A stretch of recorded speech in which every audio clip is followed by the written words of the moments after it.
Hi and welcome to the autumn episode of Spotlight on UNBC. My name is Rob Van Addercombe. Coming up on the big show this month, we'll have highlights from a pair of donations to UNBC. We'll travel to Hazelton for a story on some pretty cool new research. And we'll find out some information on a new degree program for Fort St. John that will specialize on the oil and gas industry. But coming up next, UNBC is now well into its 5th academic year. And we'll find out what's new next here on this episode of Spotlight on UNBC for October 1998.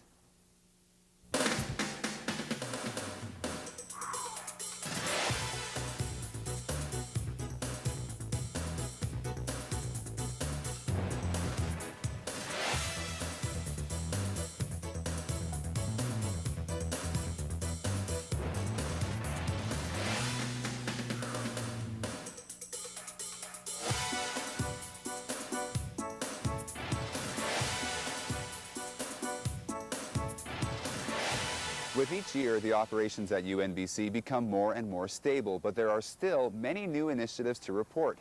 There's a new bachelor's degree program this year in Northern Studies. Construction is underway of a new enhanced forestry laboratory, and UNBC is being ranked this year for the first time in Maclean's magazine. Add to that the fact that the student body at UNBC continues to grow. We're getting very close to the capacity of this campus. This campus, according to ministry officials, was built for 2,500 full-time equivalent students, and we'll be within 100 or so of that number. So we're certainly talking to the ministry quite vigorously about the need for additional space and buildings on this campus. We're introducing new programs. The PhD in psychology is new this year. Northern Studies program is new this year.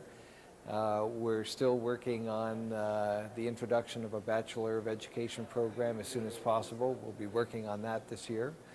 We're building a new lab facility, the Enhanced Forestry Lab, which is donated largely by the Slocan Forest Group. We're very excited about that.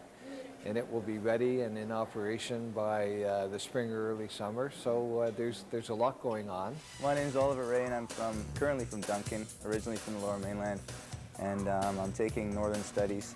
Oliver is one of the first students to register in UNBC's new Northern Studies program. The degree is unique in Canada and will give students an awareness of the economic, cultural, and environmental issues of the North. I was originally going to major in First Nations Studies, and I took all First Nations courses, but then you don't take any geography, you don't take any psychology, you don't take anything else. But when you take Northern Studies, there's only 2 actual required courses that are called Northern Studies, one of which will be offered in the winter of this year. And everything else is a mixture of political science and history and geography and everything, but they all concentrate on the North. I like going into things that I don't know much about just so I could learn more. And I remember in one of our first history classes, our professor was saying that Canadians don't really know how northern they really are. They don't have, most of our country is northern, and we got none of it starting up in April, I think, of '99. And I don't know, there's just so much untapped potential up there, I think, that it's interesting to me, and I can't stand the Lower Mainland anymore. I hate the cars and the people. I don't hate the people, but I hate the amount of people, I should say. Yeah. Yeah, so I won't be going back there ever, so I thought I better get a degree that's going to at least take me up north or keep me in Prince George. Work was underway over the summer on another UNBC first for 1998. The university will be ranked by Maclean's magazine in the University Rankings issue, which will hit newsstands in early November. Being in Maclean's establishes your presence as a Canadian university. I think that's very important. It's also important for people to understand, and I think they will understand it, that the province of British Columbia, when it decided to build a university in the north, it decided to build a university of some quality and distinction. And I'm hoping that that will be highlighted in Maclean's, that in fact we are already a very reputable university.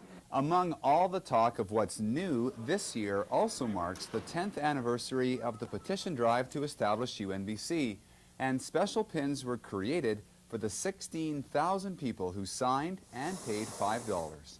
And we were sort of saying, look what $5 bought you in 1988. I want to tell you that I had a letter this past week from a student who had received a scholarship at UNBC, a senior student, a mature student, a woman in her, I think, late 40s or early 50s, who said, I paid $5 in 1988. This university has changed my life. I'm now completing a professional degree. You've recognized my achievement with a scholarship. I could not be more proud of this university. And I've sent that to Murray Sadler and to Tom Stedman and to say, you guys did an excellent job back in 1988.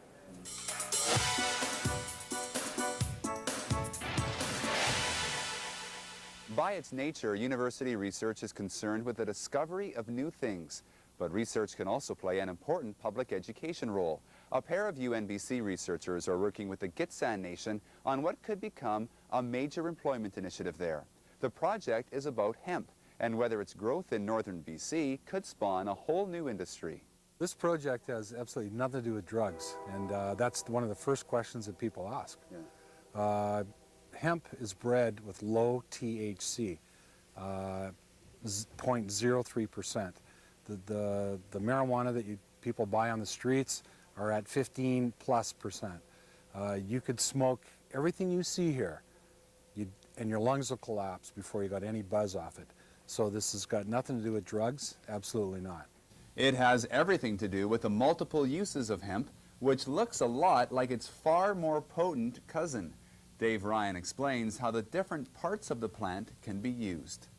The thing about this hemp plant is that people grow it for two things. One, for the fiber, which is this long, very strong outer fiber, and the inner core, which is the herds. And when dry, this is the cellulose. Now, the hemp plant produces so many things. The seeds produce food, produces oil. There's 30% oil in the seed. So that's the interesting part about this thing. We can create a bioregional economy by not only just growing it, but by processing it here, because our market is from here to the Mexican border. It can produce too many things to ignore. In fact, there are thousands of products. Hemp can be used to make twine, clothing, writing paper, and coffee filters, even lubricating oil for bicycles. Brad Gagnon is from Zoe's Earth Collections in Prince George. Up until the 1800s, actually up to the 1900s, most of the paper in the world was on hemp. Actually, the first edition of the King James Bible was on hemp as well. Giorgio Armani has a line of hemp clothing, Calvin Klein, a line of hemp clothing. Which sells the best? Probably the Hemp Zap. It's a Tiger Balm replacement. It's for massaging. It's got a nice strong, has some heat to it when you rub it on, and it's quite a good product. So hemp is used to make everything from coffee filters to massage oil. To chain lube and socks. It's quite a multi-purpose plant, and I think it has a lot of potential for being a very important crop in Canada. UNBC biology professor Jane Young is involved with the scientific research component, which is integral to the hemp project. Hemp is it's the same species as the marijuana plant. Like, they're both the same species of plant, but hemp is a different variety, which means that it has been genetically engineered to be different from marijuana. So it has a very low, very minuscule drug level, the THC level. So what's to remember about this plant is not, whether it has this drug or not, because as I say, it's quite minimal. It's that it's important for fiber production, as I mentioned before, and also for oil production from the seeds. The seeds that we're using here were bred from Finland, Romania, Hungary, to grow hemp in the north, to be viable for hemp growing in the north. So that's what's exciting about this type of research, because we've got seeds here that are going to grow in the north area of BC, and this is the first time hemp has ever been grown in northern BC. Another extremely important part to this project is that we're hoping that this will produce employment for the Gitsan people. I used to work in a forestry, and I know what it's like, and now most of it's gone, and So it's with fisheries, you know, there's too many going after fisheries, fish, and then the fisheries is dying down too. I'm a commercial fisherman also, and I have my own boat, but this year I didn't go out because of all the problems in the fishery. So this is another one program that might help us, you know, in this area for employment or whatever we get out of it. The people of Gitsegukla, the Gitsan, they're at 95% unemployment. It's critical. And this can be very labor intensive. This whole project, we're gearing towards organic. In other words, when it's organic, it's labor intensive. Therefore, the products are more valuable because they are organic. Yeah. That's the whole point of this whole thing, is not only will it create jobs for the people, but it'll create revenue, and it's a good crop to do. UNBC graduate Susan Nykoluk has been involved with the project both in the field and in the lab. In the lab, we're looking for the differences between the varieties in the length of the fibers, the phloem fibers and the xylem fibers. So, and there's also differences between the male and the female plants, because in hemp, in this species, there's male and female plants. So the fibers and the quality tend to differ between the sexes. It was critical that I got experts to help this project, and therefore I looked towards the University of Northern British Columbia and made contact with the biology department and Jane Young. And it's critical for this project to have long-term research. Anything with long-term research will pay dividends in the long run. It's really critical, and I'm really thankful to Susan and to Jane for coming out here 4 or 5, 6 times so far and giving me their expert advice on biology and growing of this plant. It's critical.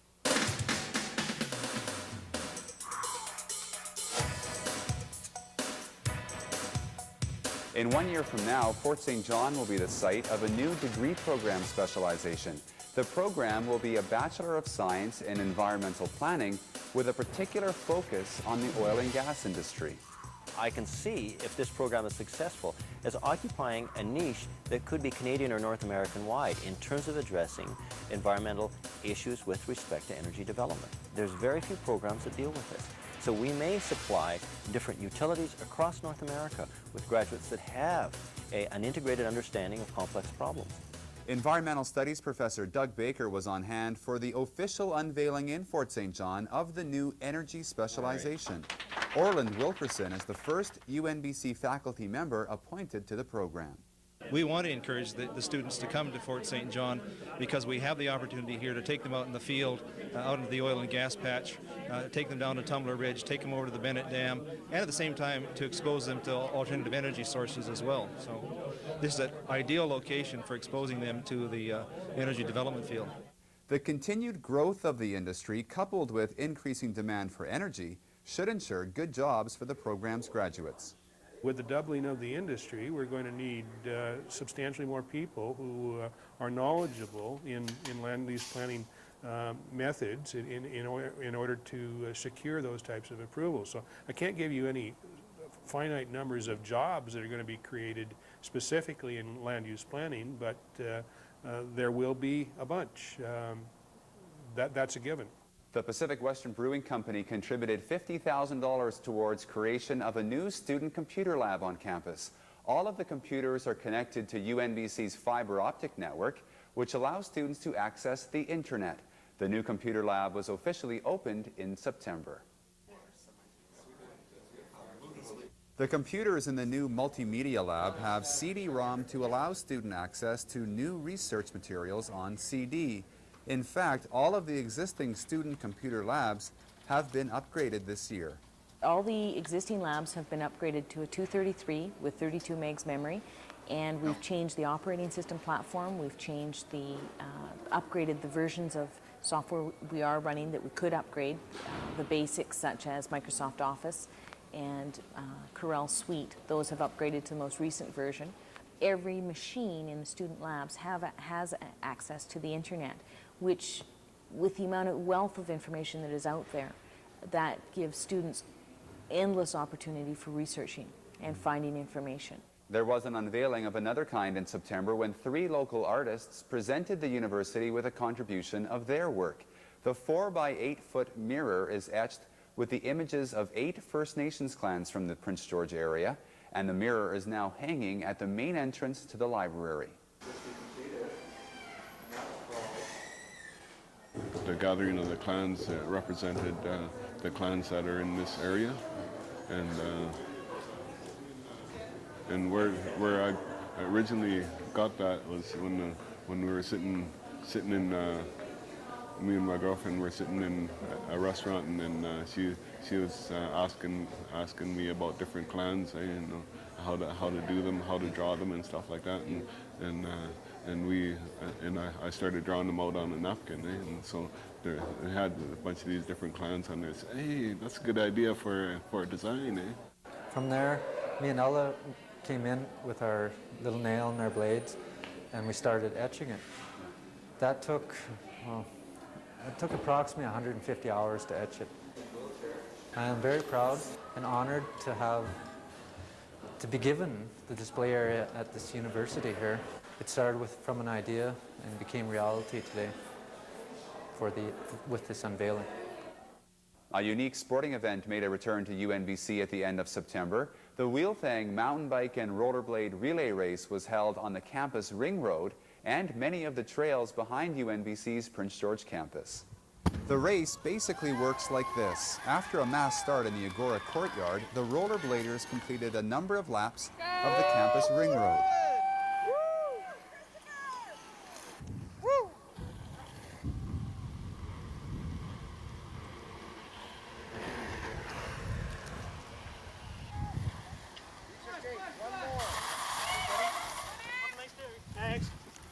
Then they handed off to the mountain bikers who raced along the trails behind UNBC.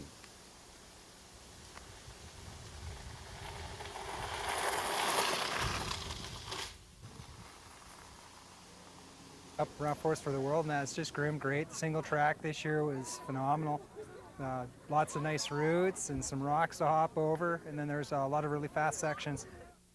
It was fun. I tried to find a partner this year. Didn't have much luck, so I came to help out this morning and brought up my bike and my blades and thought, well, what the heck, may as well go and do both. And how'd you do? I finished. The UNBC Northern Timberwolves basketball teams have begun their exhibition series against other collegiate teams from BC and Alberta in anticipation of the Timberwolves joining the BC League next year. But the future is not so clear for the UNBC Rugby Club, who have already played a couple of games in Prince George this year. The teams from the Lower Mainland don't want to do the travel up to Prince George. They've got 14 teams down there. We would have been the 15th, and all 14 of those teams voted us out of the league.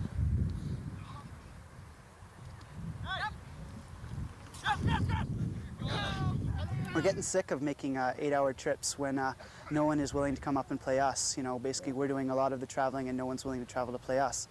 So we'll see if we can get a league in Alberta. Maybe they'll be more willing to travel to play us, and we can get a home game for UNBC's fans to see us play. They've never really seen us play a game up here. The solution is we're going to have to travel a lot. We're looking for sponsorship, and we're going to try to get a lot of fundraisers together and do our own tours and organize our own games, that's all.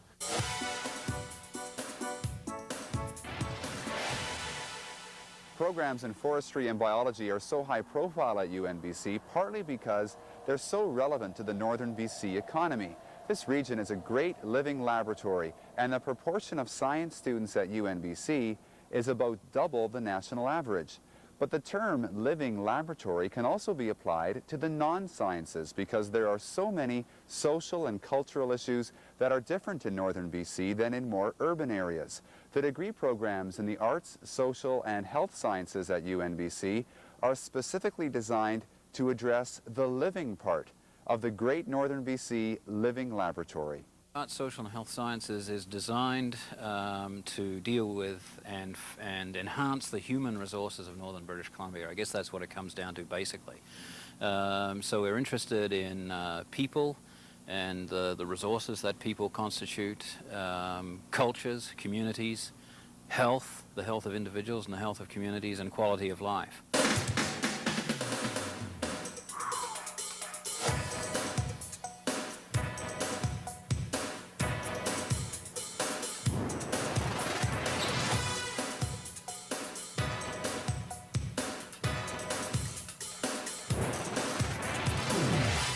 The North has tended to run economically and to a large extent socially on resource industries. And it's time to emphasize people and the living lab of northern British Columbia, and look at the kinds of communities that and study the kinds of communities we have here, and enhancing and improving those communities. Geraldine and Joanne Frisk and I are doing some research sort of at a very basic level to look at women's healthcare experiences with the local healthcare system. And we're, in particular looking at First Nations women's experiences with the healthcare system to learn about how health impacts, how their healthcare experiences impact health. And once we complete this study, there's some opportunity for continuing it to look at what things can now be done about what's happening with the healthcare system. That's one of the things that me and Annette talked about when we first started getting into this research, is what is this research going to do for our Aboriginal community, Sycas people? And one of the things that we are focusing strongly on is that this research be used for effective positive change. And I think this is what we're trying to do. If we look at child welfare and we look at social services, really nothing's changed a lot in the last 50 years. And I think with the Gove report and the recommendations in this publicity and with proper resources, I think that's certainly what we as social workers would like to see happen, is we want to see change. We want to see things happen. We want to see things improve. Human resources in northern and remote communities, the health of those people and those communities is, it is different in the north than it is in the south, and so they need to be looked at for their own sake in a northern context. It's probably the most sophisticated cardiovascular psychophysiology lab maybe in the country, certainly in Western Canada. We're actually very fortunate because we've got a system here that allows you to measure on virtually every beat of the heart a whole bunch of important things that the heart is doing. Now what we can do with this equipment is we can measure the underlying changes that are contributing to changes in blood pressure. So we know if the blood pressure is going up because the heart rate is speeding up, or we know if the blood pressure is going up because the peripheral blood vessels are constricting, and various intermediate points in between as well. So it's a much more sensitive way of understanding what's going on. We give courses throughout the region in health areas like nursing and psychology and social work. And then we have courses in the more standard academic areas. In Prince Rupert this summer we had a geography and a fisheries course. We do a lot of courses with First Nations students in First Nations community, and that's an opportunity for students on the main campus to maybe go out to another community and study those things. And courses like the Barkerville course in history, which again is a course given in a living laboratory on local history.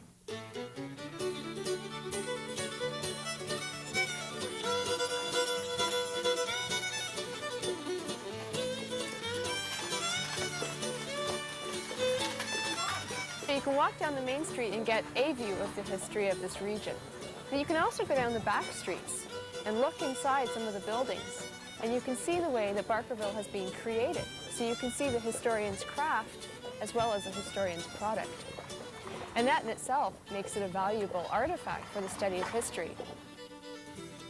European history, there's been so many, there's scads and scads of books on it. But here we have a chance, and as students we have an excellent opportunity to actually make history. The fact that the history students from last semester who did this course actually published a book is just phenomenal, I think. Because here they got a chance to use their history skills on stuff that's new material. Like, people will actually look at those essays and take from them to shape their picture of history. So I think that we're very fortunate up here that we have a history that's kind of unmined, so to speak. We've got a lot to dig into. I like traveling, and I've traveled quite a bit, but I never thought I'd be in Siberia digging up remains, So it's the whole time I was there, I kept kind of coming to that realization. This is me removing surface turf, surface turf, and just exposing the first layer of the paving stones that covered the grave pits. This is one of the skulls of one of the first remains we found. It was in pretty good shape. This is a picture of me cleaning up a unit that we've got gridded and ready for photography and for drawing. I know now for sure that archaeology is what I want to do in life.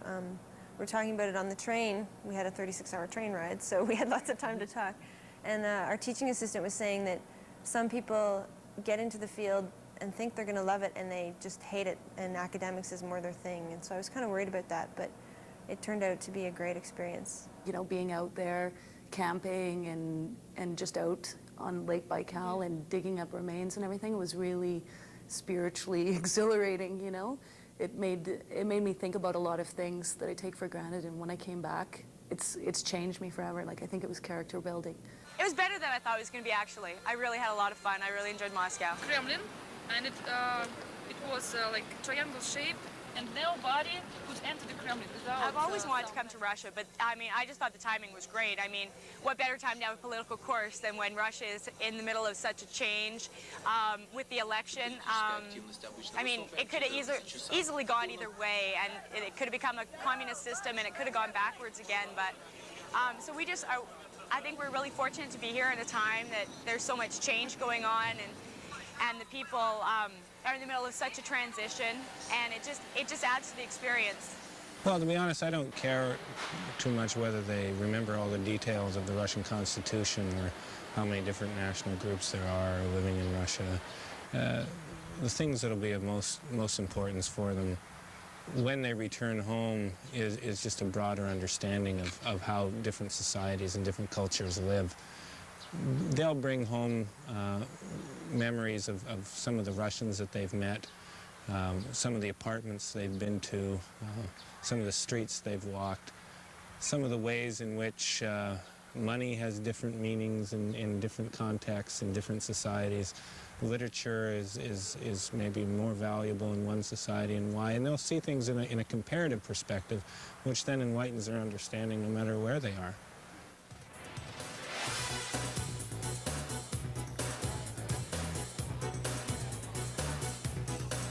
I'd never been to a poetry reading before I came up here, and I was in Vancouver.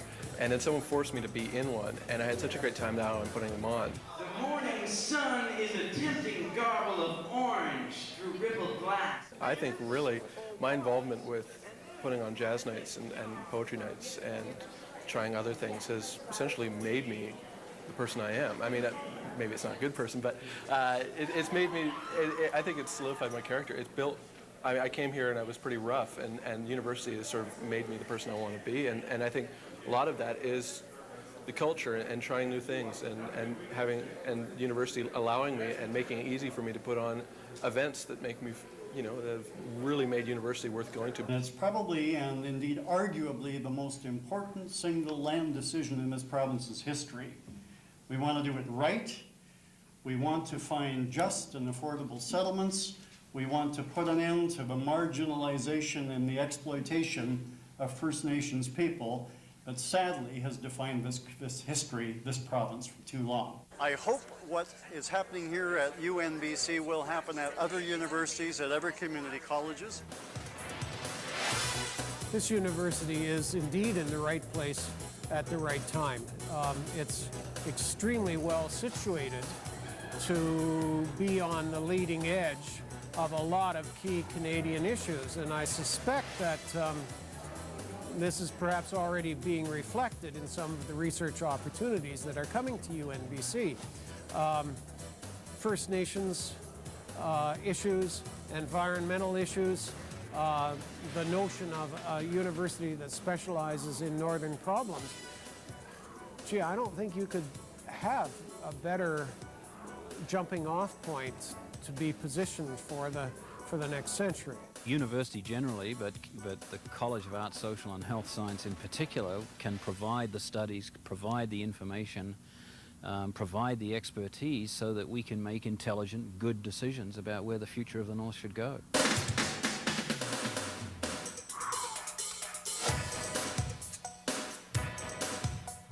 Thanks for watching this episode of Spotlight on UNBC. Next time, we'll travel to Williams Lake for a new university program there, and we'll check in on construction of the new enhanced forestry laboratory. I'll see you next time on Spotlight on UNBC.